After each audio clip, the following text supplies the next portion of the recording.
The Supreme Court today ruled that the term woman is defined by biological sex, rather than gender, under the Equality Act of 2010.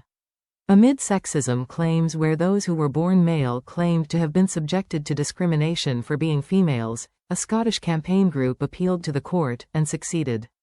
JK Rowling was in high spirits today as she took to X and exclaimed, "It took 3 extraordinary, tenacious Scottish women with an army behind them to get this case heard by the Supreme Court and, in winning, they've protected the rights of women and girls across the UK." In a show of solidarity towards the campaign group, she added, "At 4womenskit, I'm so proud to know you." Conservative leader Kemi Badenoch also celebrated the new ruling, as she wrote, saying trans women are women was never true in fact and now isn't true in law, either.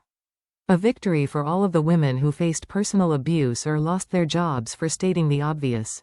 She continued, "Women are women and men are men. You cannot change your biological sex."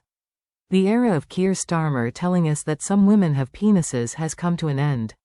Hallelujah. Dragon's Den investor Duncan Bannatyne, whose portfolio includes gyms, then spoke out on how the new ruling had impacted his business interests. "I hope all gym owners will join me now in agreeing that single-sex spaces for women means biological women. No gym should ever allow men into women's changing rooms." Former Olympic swimmer Sharron Davies, who has vocally challenged transgender rights for years, chimed in to say, "From now on I don't want to see any media outlet refer to a man in a dress who rapes, abuses or murders someone as a woman.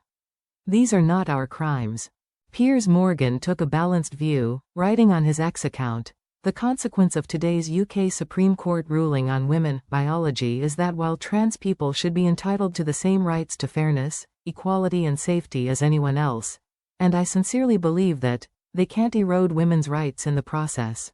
Then British broadcaster Andrew Neil offered his take, stating, "The Supreme Court has ruled unanimously that only people who are born female should be protected from discrimination as a woman under the Equality Act. It says much about the absurdities of our age that such a common-sense statement should be regarded as a landmark ruling, or had to be taken all the way to the SC." The ruling also comes after a series of high-profile gender wars which saw transgender criminals identifying as female after committing crimes and going on to be placed in female prisons. Meanwhile, the likes of Piers Morgan have vociferously disagreed with those who were born male competing in women's sports, arguing that their sex at birth gives them innate biological advantages when it comes to physical strength. Transgender campaigners have fought for the right to be included in the women category, but the latest law now seems to have ruled that out, at least within the boundaries of the Equality Act.